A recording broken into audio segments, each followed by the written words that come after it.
Welcome back to my YouTube. Same video blog, different surgery. I didn't keep up with my recovery videos. I was a little bit overwhelmed with complications and depression during the last surgery, the proctocolectomy. The biggest complication was a seroma in my presacral space. I have some damaged nerves in there, and this pocket of fluid was pushing on the damaged nerves where I couldn't even sit flat on my bottom for the last 6 months. We tried every non-surgical option available. We did JP drains multiple times. We had failed sclerotherapy. We did everything that we could. We tried the wait and see approach for several months at a time, and unfortunately my body would not absorb the lymphatic fluid that was pushing on those nerves. So 8 days ago, I had to undergo another surgery to basically cut open the presacral space, which is where they removed my anus and had my rear end sewn shut. It's also called a Barbie butt surgery.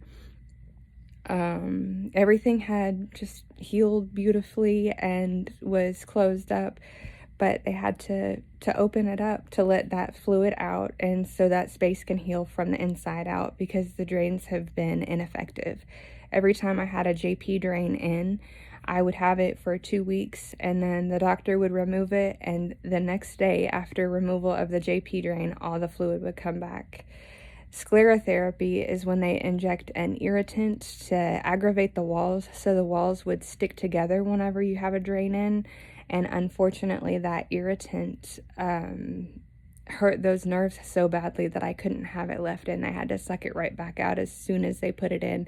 So the sclerotherapy failed, and 6 months later I had to have that area just cut back open and left open instead of sewn up like it was originally, so it can't create the pocket of fluid, and we're having to wait for it to heal from the inside out. We're having to pack it with gauze several times throughout the day. A lot of people have asked about a wound vac, and with the pain that these nerves have caused, even with the gauze touching the nerves, a wound vac is probably not an option for my body. It's not going to be a tolerable level of pain, because wound vacs are they're negative pressure, and it's a lot of negative pressure. And so I have a picture of what my incision looks like. It's just an open hole. They cut through all of the layers of skin. You can see that red part is all of the layers of skin that were cut through, and then the gaping chasm that was left over in my butt that we are having to pack with dressing throughout the day. I do have the benefit of having an ileostomy, so I don't have an anus, I don't have stool, I don't have that bacteria risk in that area. Most people who have an anal wound or a surgical wound in that area have a lot of issues with infection. So it is beneficial that I have an ileostomy, because any stool is going to be contained in a bag on my stomach, and it's not going to be in that surgical area. I did at the same time, however, have a stoma revision. I said in my previous video how my stoma is tiny and how it can cause a lot of leakage problems because it doesn't protrude, and it really should as an ileostomy. So my surgeon was kind enough to attempt to revise my stoma, but I've also drawn a picture for you. This is a side view of basically what my stoma looked like, where it would barely protrude, if at all. So what they attempted to do was to pull it out and then re-sew it. But unfortunately, this is the inside of my stomach. The tension on my intestines inside of my stomach has just pulled my stoma back to where it was before. So that part of the operation was a bust. And so that's kind of a bummer, but I was glad that she attempted it, and I'm blessed and grateful. All I'm doing is just praying that it doesn't end up more retracted than it was before. We're just praying for it to be the same, and where we can manage with a convex pouching system and with an elastic belt and all of that. But the main thing that we're trying to deal with right now is avoid infection in the incision that is in my rear end. And with it being so large and deep, it causes me a lot of anxiety.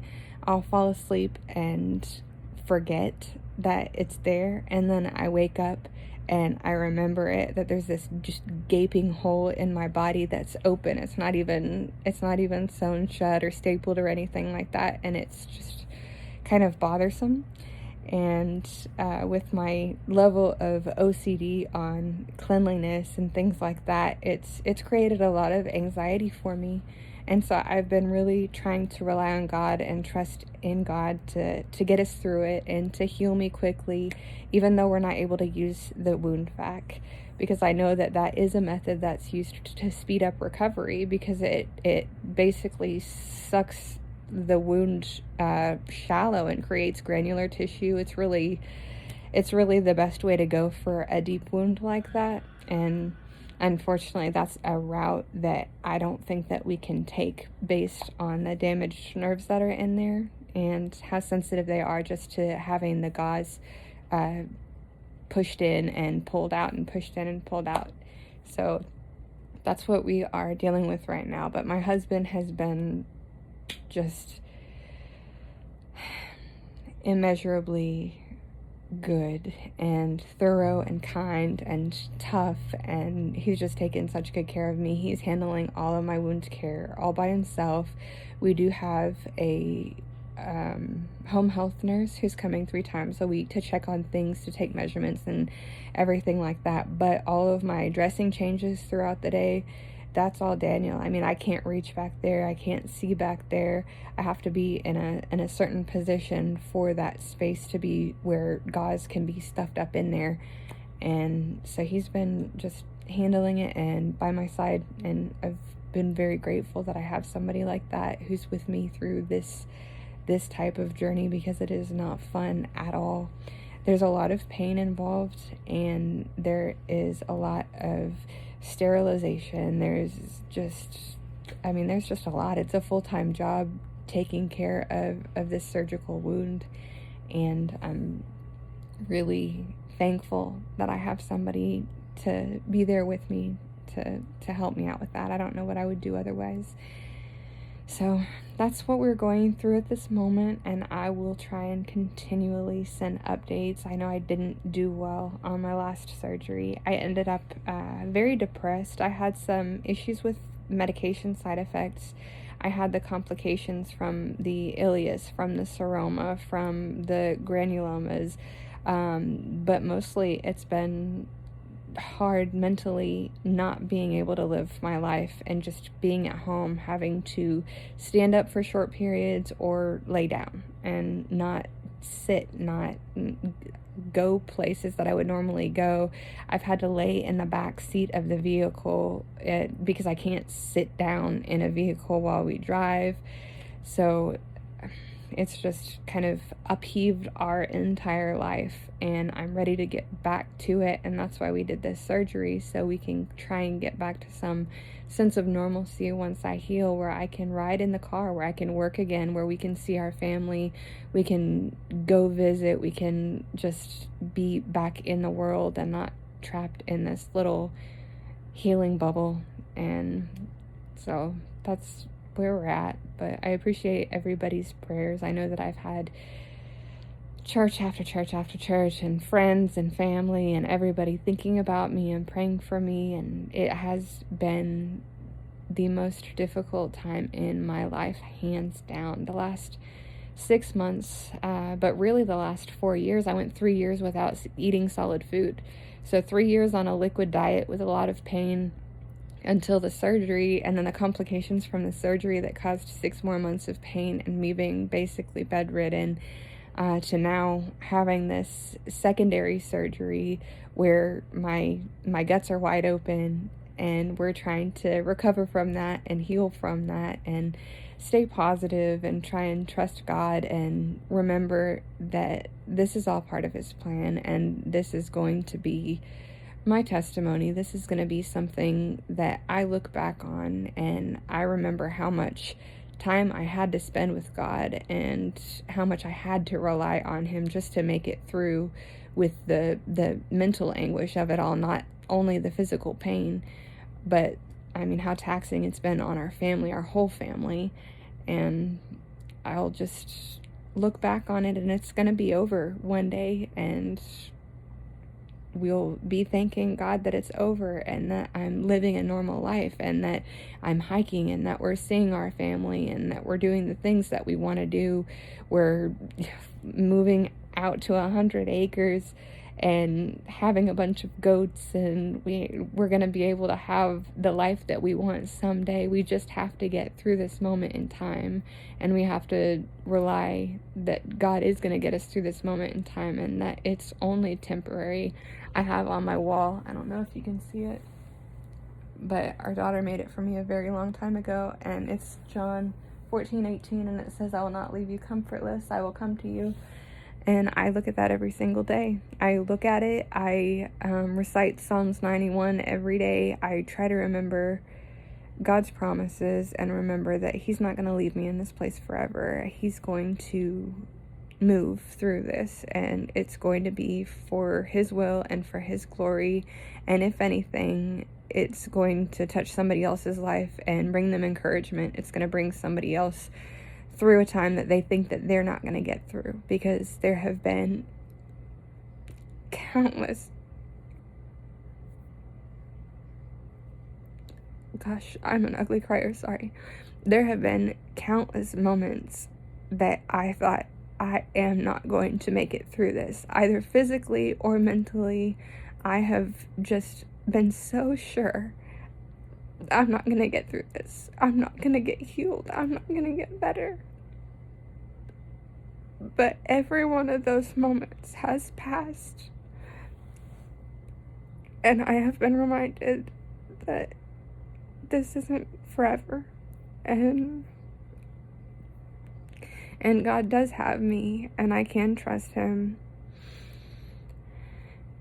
And He is going to get me better. And I know that my faith and my trust and my attitude has everything to do with my progress, and all I need to do is try and keep the faith and put my trust in Him and relinquish control and let go of all of this anxiety. This is not in my control, it's in His. He's the King of the universe, and if the King of the universe can create me, He can make my body, He can knit me in my mother's womb. If He can do that, He can get me better. He can heal up a hole in my body. He can fix my stomach. He can get me back to where I'm in the world and not just stuck in my